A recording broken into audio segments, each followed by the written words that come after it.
하나님 말씀 보겠습니다. 고린도전서 4장 19절과 20절 말씀입니다. 주께서 허락하시면 내가 너희에게 속히 나아가서 교만한 자들의 말이 아니라 오직 그 능력을 알아보겠으니 하나님 나라는 말에 있지 아니하고 오직 능력에 있음이라. 아멘. 시 한 편 읽어드리겠습니다. 버팀목에 대하여라고 하는 제목의 시입니다. 태풍에 쓰러진 나무를 고쳐 심고 강목으로 버팀목을 세웠습니다. 산나무가 죽은 나무에 기대어 섰습니다. 그렇듯 얼마간 죽음에 비친 제 삶은 싹이 트고 다시 잔뿌리를 내립니다. 꽃을 피우고 꽃잎 몇 개 뿌려주기도 하지만 버팀목은 이윽고 사가 없어지고 큰 바람 불어와도 나무는 눕지 않습니다. 이제는 사라진 것이 나무를 버티고 있기 때문입니다. 내가 허위허위 길 가다가 만져보면 죽은 아버지가 버팀목으로 만져지고 사라진 이웃들도 만져집니다. 언젠가 누군가의 버팀목이 되기 위하여 나는 싹 틔우고 꽃 피우며 살아가는지도 모릅니다. 죽은 나무가 버팀목이 되어 산 나무를 지탱해 주었기 때문에 나무는 다시 뿌리를 내리고 또 꽃을 피우고 열매를 낼 수 있었습니다. 시인은 태풍에 쓰러진 나무를 지지하는 버팀목을 보면서 돌아가신 아버지의 존재를 떠올립니다. 우리 인생길을 돌아보면 우리의 어머니가, 우리의 가족이, 우리의 이웃이 버팀목이 되어 주었기 때문에 그래도 이만큼 살 수 있었음을 알게 됩니다. 버팀목의 존재를 고마워하는 그 마음은 어쩌면 보이지 않는 하나님의 은혜를 조금이라도 자각하고 있다는 뜻이 아닐까 생각을 해봅니다. 우리 삶에 마치 태풍에 쓰러진 나무처럼 문제없는 삶을 살아가는 사람은 없습니다. 쓰러진 나무처럼 개인이나 가족이나 교회도 문제와 갈등이 일어나기도 하고 또 그로 인해서 넘어지기도 하고 쓰러지기도 합니다. 중요한 것은 그 문제를 어떻게 풀어내는가 하는 데 있습니다. 우리는 지난주 설교를 통해서 고린도 교회의 가장 심각한 문제가 분열에 있었음을 살펴보았습니다. 서로 무리를 나누고 파당을 형성하는 것은 서로 비교하면서 또 경쟁하는 그 불이 번진 결과라고 할 수 있습니다. 남들을 의식하고 남들의 시선에 영향을 받고 비교하고 경쟁하면서 조금이라도 앞서 나가려고 하고 유명한 사람들을 또 눈에 보이는 지도자들을 자기 편에 끌어들여서 다른 그룹보다 내가 조금 더 우월하다라고 하는 자기 증명을 통해서 자기 자신을 계속해서 어필하려고 하는 것은 하나님을 잃어버린 사람들의 전형적인 삶의 방식이라고 할 수 있습니다.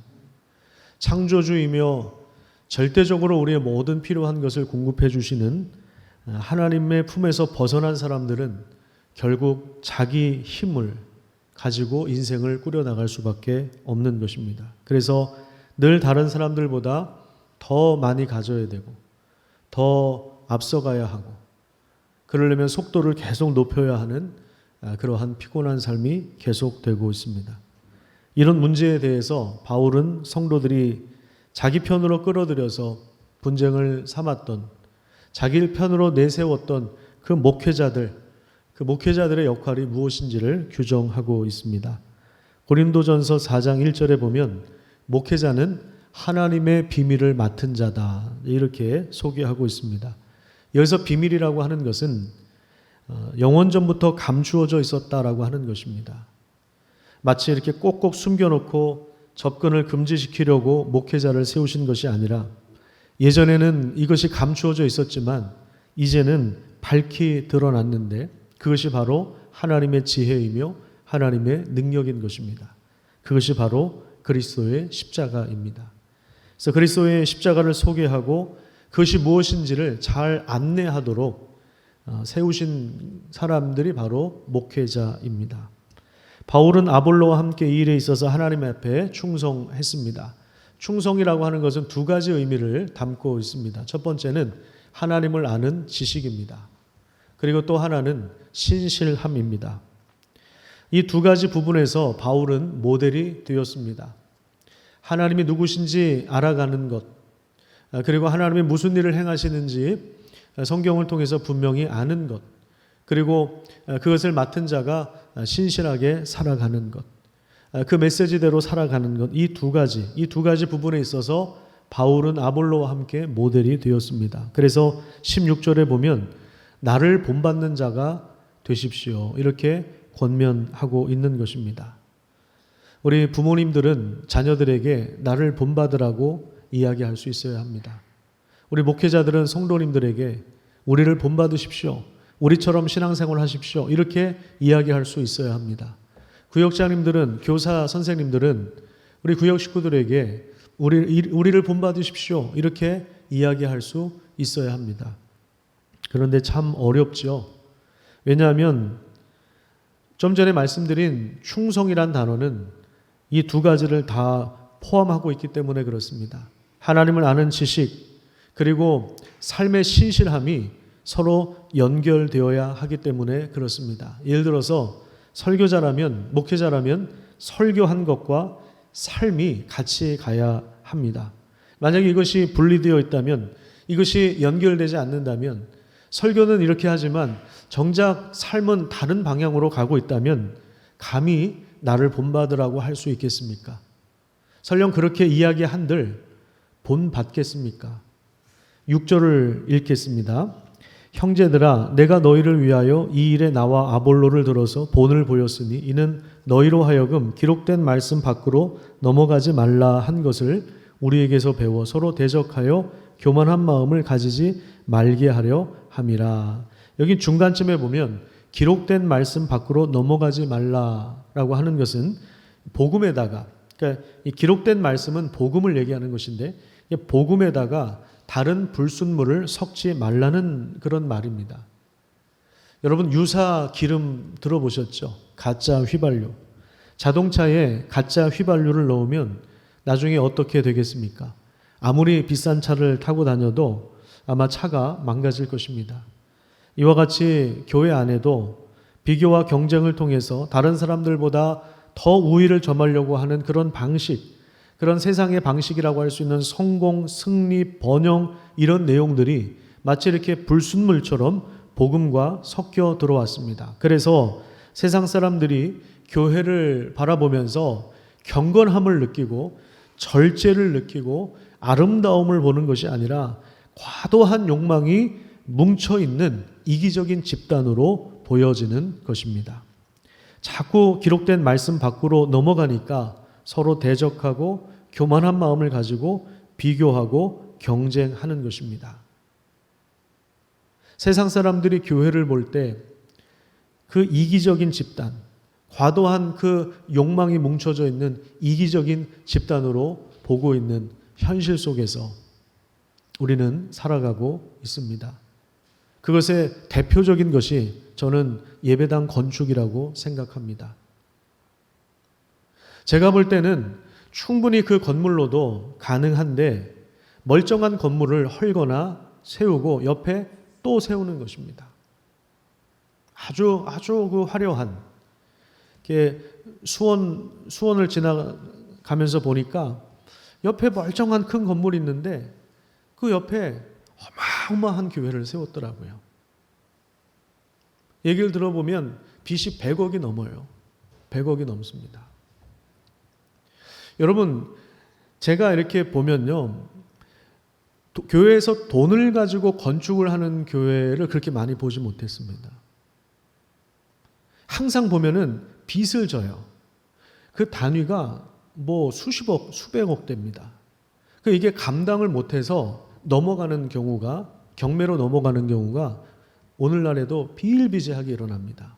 어찌어찌 이렇게 겨우겨우 막 꾸역꾸역 막는데 참 애처로워요. 왜냐하면 그 막는 방식이 사람들을 우선 많이 끌어모아야 됩니다.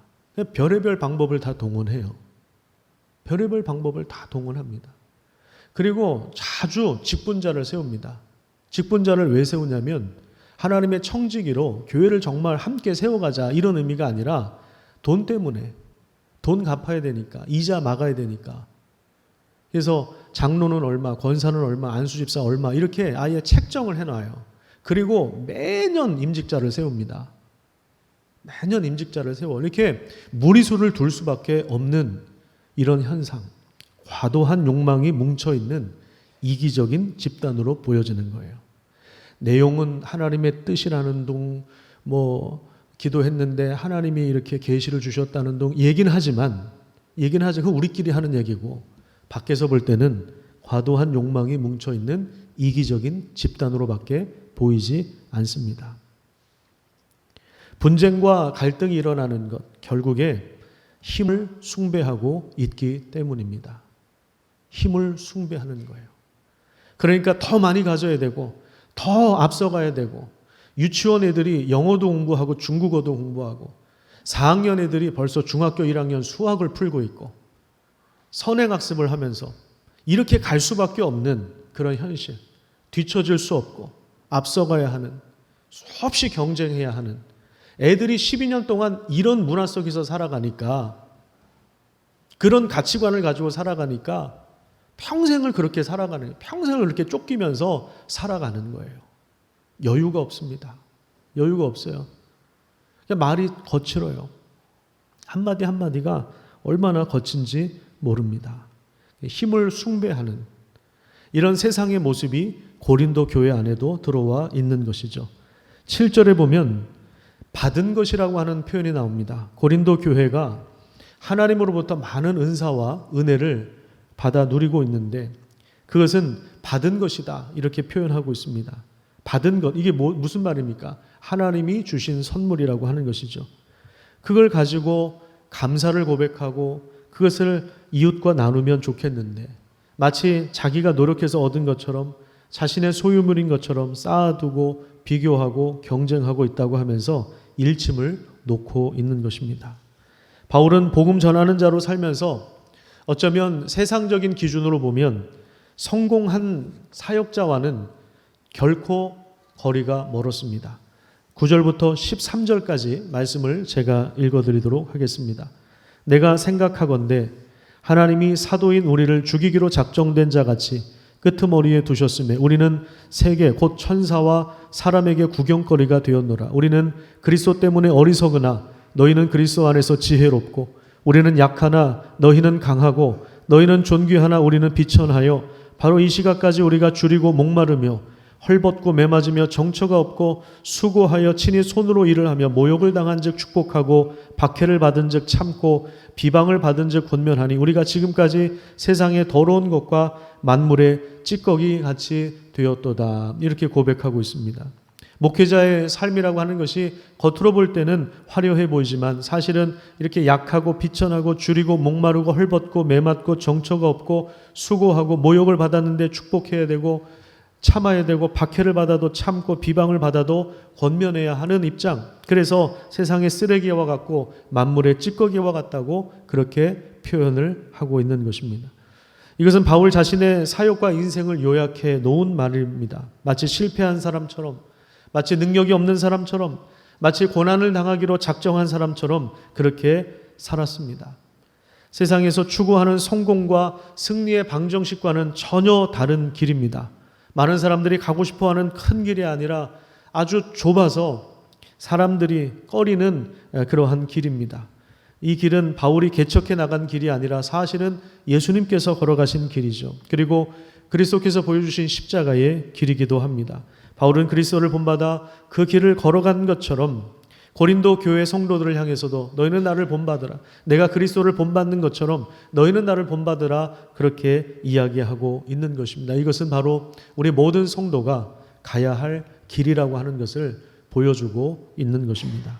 손해를 조금도 안 보려고 하고 조금만 건드리면 파르르 떨고 상처와 모욕을 받으면 견딜 수 없어서 어떻게 해서든 복수를 해야 하고 불법이든 뭐든 다 사용해서 결과만 좋게 나오면 마치 성공인 것처럼 축복을 받은 것처럼 떠드는 그런 승리주의, 세속주의, 번영신학에 물든 기독교와는 전혀 다른 길을 제시하고 있는 것입니다.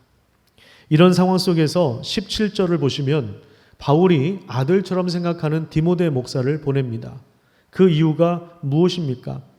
그를 통해서 고린도 교회가 그리스도 예수 안에서 바울이 보여주었던 삶의 방식을 다시 떠올리게 하기 위해서입니다. 이거 참 놀라운 것이죠. 바울이 그리스도를 본받은 것처럼 아들처럼 여기는 디모데 목사는 바울을 본받아서 그리스도의 모습을, 그 성품을 가지고 있는데, 디모데가 고린도 교회에 가서 가르침을 다시 전수할 때 디모데 목사를 보면서 예전에 바울이 전해주었던 가르침과 그리고 바울이 살았던 그런 삶의 방식이 생각나서 다시 복음으로 돌아가게 하기 위하여 디모데를 보내고 있는 것입니다. 이게 참 놀라운 내용입니다. 참 놀라운 내용이에요. 17절을 제가 한번 좀 읽어보도록 하겠습니다. 4장 17절인데요.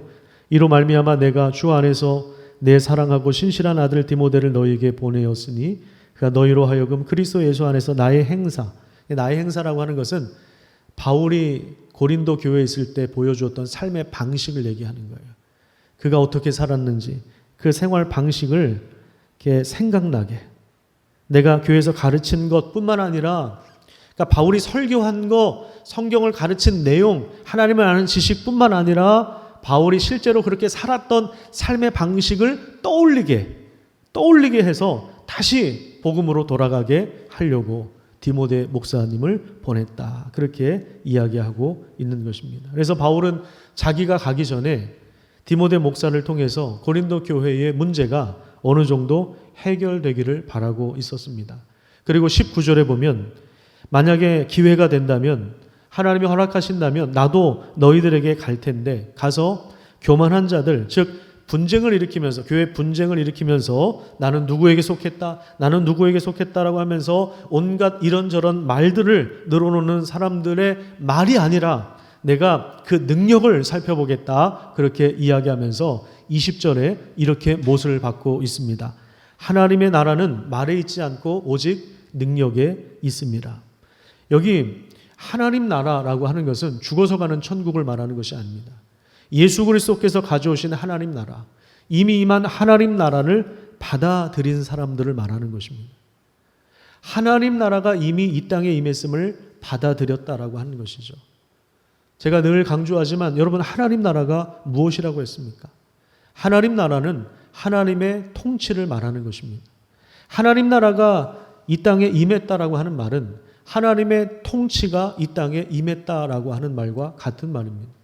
그래서 예수 그리스도를 통해서 하나님의 통치가 이 땅에 시작되었는데, 여기서 하나님 나라라고 하는 말은 그 하나님의 통치를 받아들이며 살아가는 삶을 말하는 것입니다. 이미 임한 하나님 나라를 살아낸다라고 하는 것은 하나님의 통치 안에서 살아가는 것인데, 하나님의 통치 안에서 살아가는 사람들은 공허한 말잔치 하면서 살아가는 것이 아니라 실제로 능력을 가지고 산다. 허세 부리는 말을 하면서 살아가는 것이 아니라, 많은 말을 하면서 사는 것이 아니라 능력을 가지고 산다는 것입니다. 그 능력이 어떤 능력입니까? 다른 사람을 세워주는 능력, 다른 사람을 사랑하는 능력, 희생하는 능력, 생명을 살리고 꽃을 피게 하고 열매를 맺게 하는 그런 능력입니다. 자기 자신이 버팀목이 되어주고 밑거름이 되어주고 디딤돌이 되어주는 그런 능력입니다. 그 능력이 무슨 능력이겠습니까? 그리스도의 십자가의 능력을 이야기하는 것입니다. 마치 디딤돌처럼 계속 밟히는 것이죠. 저렇게 밟혀서 아마 납작해진 것 같습니다. 계속 밟히는 것이죠. 교회는 세상을 향해서 이런 디딤돌이 되어야 합니다. 디딤돌이 되어서 하나님을 알 수 있도록. 그런데 우리가 자꾸만 디딤돌 역할이 아니라 걸림돌이 되어버렸어요. 우리가 밟혀야 되는데 우리가 밟으려고 해요. 걸림돌이 되는 거죠. 거치는 돌이 되는 것입니다. 걸림돌, 장애물이 되는 것입니다. 사람들이 우리를 보면서 하나님의 아름다움을 보고 하나님의 그 거룩함을 봐야 되는데, 그래야만 우리를 통해서 사람들이 하나님을 나도 알고 싶다, 나도 그분을 좀 알고 싶고 나도 그분을 예배하고 싶다라는 그런 생각을 가져야 되는데, 오히려 세상 사람들보다 더 과도한 욕망을 가지고 살아간다면, 이게 하나님 신과 연결되어서 이 욕망의 강도가 더 세지는 거예요. 그 욕망을 신의 능력을 빌어서 성취하려고 하니까 이게 세상 사람들이 볼 때는 더 강력한 것입니다. 이런 모습들이 계속해서 나타나고 있다면 우리 교회는 디딤돌이 아니라 걸림돌이 될 수밖에 없는 것이죠. 고린도 교회 안에 이런 분쟁의 문제가 있었습니다. 그리고 고린도전서 5장으로 가면 음행의 문제가 나옵니다. 음행의 문제. 1절을 한번 볼까요? 1절에 보면 근친상간의 죄를 지적합니다. 너희 중에 심지어 음행이 있다 함을 들으니 그런 음행은 이방인 중에서도 없는 것이다. 야, 세상 사람들도 그렇게 안 한다. 그 얘기예요. 무슨 얘기냐면 누가 그 아버지의 아내를 취하였다. 그래서 아버지 아내는 이제 친어머니는 아니겠죠. 설마 친어머니하고 성관계를 맺지는 않았겠죠. 아마 계모일 것입니다. 두 번째 어머니일 것입니다. 젊은 두 번째 어머니를 데리고 왔는데 그 사람과 성관계를 맺었다라고 하는 거예요. 근데 아마도 이 사람이 교회에 좀 영향력이 있었던 사람인 걸로 보여집니다. 그 당시에는 우리처럼 이렇게 예배당이 따로 있지 않았어요. 그래서 누구누구네 집에서 이렇게 모여서 예배를 드립니다. 그 예배 처소가 자기 집이에요. 근데 자기 집을 내어놓으려면 규모가 좀 있는, 좀 잘 사는 건 아니죠. 부자가 잘 사는 건 아니죠. 부자는 돈이 많은 거죠. 부자인데 잘 살 수도 있고 못 살 수도 있죠. 이건 꼭 구분하셔야 돼요. 그러니까 부자일 가능성이 많습니다. 그래서 부자는 영향력이 있잖아요. 그렇죠? 그런 사람. 그러니까 아마 아무도 이거에 대해서 이게 죄다. 이렇게 못했던 것 같아요. 그것을 책망하고 있는 것입니다. 교회의 거룩함이 더 중요하다. 이렇게 이야기하는 것이죠.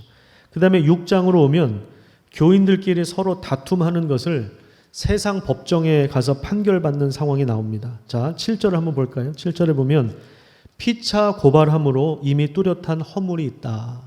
무슨 얘기냐면 법정에 가서 누구는 한 사람은 승소하고 패소할 거 아니에요. 근데 둘 다 진 거다. 둘 다 진 거고 둘 다 실패한 거다. 뚜렷한 허물이 있다. 그 얘기입니다. 차라리 불의를 당하는 것이 낫지 않느냐. 차라리 손해보는 것이 낫지 않느냐.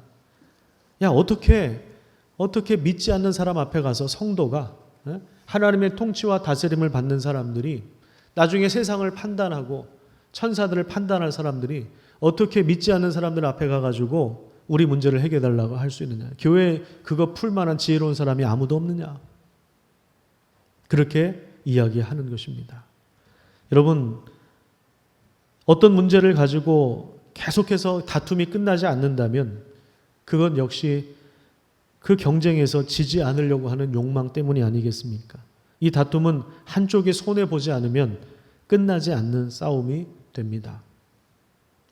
고린도 교회 성도들 중에는 믿지 않는 판사 앞으로 가서 판결을 요청했는데 이것은 굉장히 수치스러운 일이라고 이야기합니다. 여러분, 만약에 목사들이 서로 싸워요.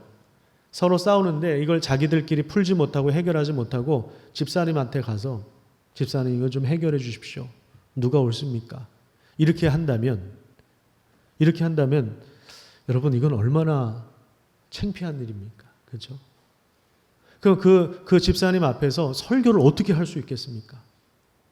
마치 이런 것처럼 그 문제를 가지고 믿지 않는 사람들 앞에서 판결을 받는, 목사가 장로를 고소하고 장로가 목사를 고소하고 집사가 집사를 고소하고 그러면서 믿지 않는 사람들 앞에서 판결을 받고 있는 우리 세대를 향해서도 이것이 얼마나 수치스럽고 얼마나 부끄러운 일인가를 우리에게 알려주고 있습니다. 7장에 보면 결혼과 독신에 대한 이야기가 나옵니다. 여기서 우리가 좀 눈여겨봐야 할 것은 뭐냐면 음행을 피하기 위하여 남자마다 자기 아내를 두고 여자마다 자기 남편을 두라. 그러면서 남편은 그 아내에 대한 의무를 다하고 아내도 그 남편에게 의무를 다하라. 이거는 성적인 관계를 말하는 것입니다. 성관계에 있어서 그 몸이 내 몸이 아니라 상대방 배우자의 것이다. 그렇게 이야기하는 것입니다. 서로를 위해서 존재하는. 어떤 신학자는 이 성적인 욕망을 불과 난로를 통해서 설명합니다.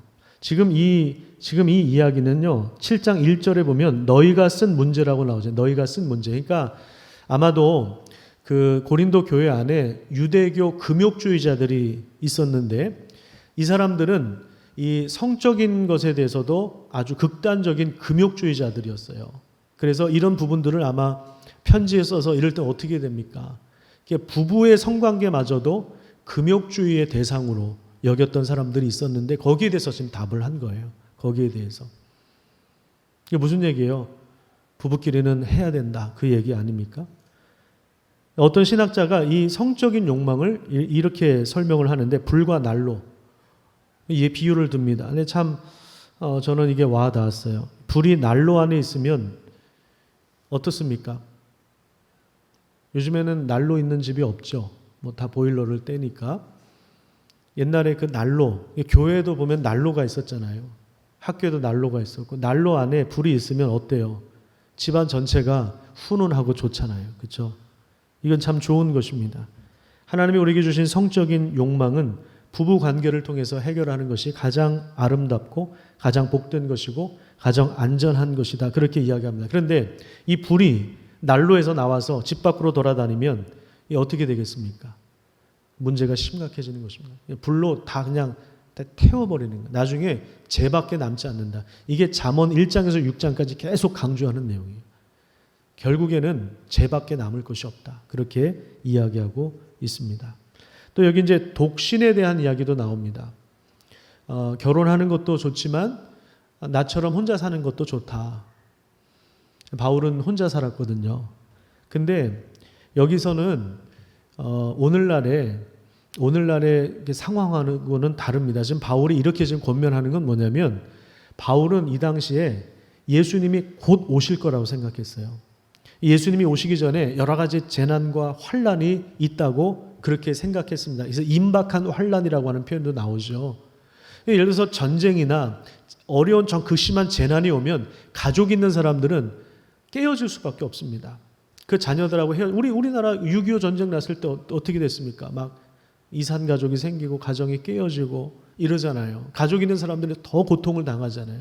그걸 염두에 두고 바울이 지금 예수님 재림이 얼마 안 남았으니까 너희들이 나처럼 그냥 혼자 지내는 것도 좋다. 그렇다고 해서 결혼하는 게 죄도 아니고 혼자 사는 것도 죄가 아니고 그러니까 부르심을 받은 대로 행하라 라고 이야기하는데 이게 이 결혼이 귀찮고 내가 책임지기 싫어서 그런 게 혼자 사는 게 좋다 이런 얘기가 아니라 주를 위해서 결혼이든 혼자 사는 것이든 필요하면 각자 부르심 받은 대로 해도 된다. 그렇게 권면을 하고 있습니다. 그 다음에 8장은 우상에게 바친 제물을 먹느냐 마느냐 이런 문제. 이건 좀 우리 문화하고는 조금 다른 건데 잠깐 설명을 드리자면 이 당시 정육점에서 파는 고기는 다 어디서 온 거냐면 일단은 우상 신전에 한번 바쳤다가 도축돼서 온 겁니다. 모든 고기가 그랬어요. 각종 신들이 쫙 있는데 그 신전에 바쳐졌다가 제물로 바쳐졌다가 도축돼서 정육점으로 오는 것입니다. 자, 그런데 이방인들은 거기에 대해서 거리낌 없이 고기를 먹을 수 있어요. 그런데 유대교 전통을 가지고 있었던 사람들은 못 먹습니다. 그거 못 먹어요. 유대교 신앙을 가지고 있다가 예수님을 믿은 크리스찬들은 이 고기 못 먹는다고요. 사도 바울 입장에서는 세상에 신이 없기 때문에 세상에 하나님 외에 다른 우상은 다 가짜니까 사실 우상 제물로 바쳐졌는가 하더라도 어차피 신이 없는 거니까 이 고기를 먹는 것에 대해서 자기는 꺼리낌이 없다. 자기 양심에 있어서 자기는 먹어도 되는 자유를 가지고 있는데 그런데 자 8장 1절에 보면 지식은 교만하게 하지만 사랑을 덕을 세운다라고 하면서 내가 해도 되는 자유가 그렇게 하면 안 된다고 생각하는 그 약한 자들에게 걸림돌이 되지 않도록 권면하고 있습니다. 이게 9절의 내용이죠. 그 다음에 11절과 12절에 보면 형제를 대하는 태도를 설명하고 있는데 그리스도께서 위하여 죽으신 형제다. 이것을 기억하면서 형제를 넘어지지 않게 해라. 그래서 이게 만약에 형제를 넘어지게 하는 것이라면 나는 고기 먹는데 거리낌이 없지만 평생 내가 고기를 먹지 않겠다. 이렇게 사도 바울이 이야기하는 거예요. 저는 절대 안 됩니다. 그게. 평생 고기를 먹지 않겠다. 아우, 저는 끔찍한 얘기예요. 저는 먹을 겁니다. 형제가 넘어지는 일이 있어도 저는 먹을 겁니다. 저는 바울 수준은 안 되는 것 같아요, 아직은.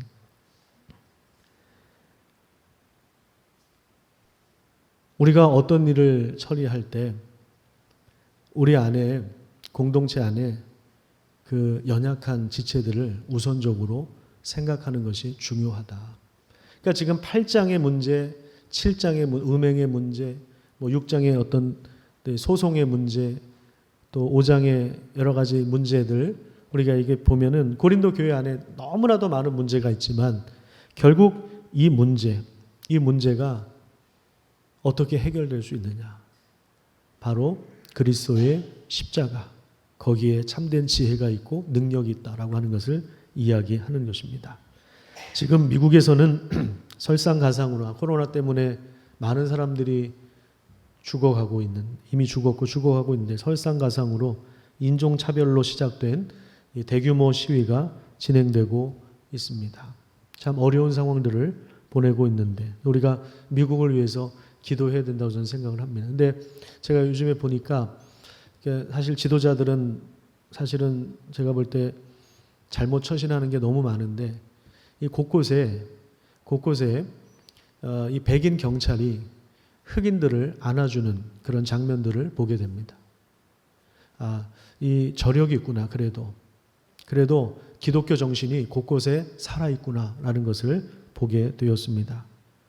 고린도 교회 안에 있었던 분쟁과 음란과 차별과 성생활과 부부관계와 사회적인 불이한 제도의 모든 문제는 사실은 지금도 우리의 현실 속에서 또 세계 각 나라 안에서 두드러지는 문제입니다. 이 문제는 오직 십자가의 능력으로만, 공허한 말잔치, 허세 부리는 과장된 말로 해결되는 것이 아니라 십자가의 능력으로만 풀어낼 수 있다는 사실들을 보여주고 있습니다. 각자 삶 가운데 이 코로나 기간이 언제 끝날지 모르는 상황 속에서 우리는 그리스도의 십자가를 깊이 묵상하고 자신을 이렇게 성찰하면서 그동안의 속도와 경쟁으로 치달았던 우리의 지난 날들을 되돌아보고 이제는 사람과 생명과 자연에 대한 존중과 예의를 갖추는 기회로 삼으시기를 축복합니다. 그리스도의 십자가가 우리의 생명을 살리는 버팀목이 되어준 것처럼 우리도 누군가에게 버팀목이 되어주면서 우리가 사가 없어진다 하더라도 생명이 생명을 낳고 그 생명이 더 풍성해지는 그런 놀라운 역사가 일어나기를 축복합니다. 기도하겠습니다.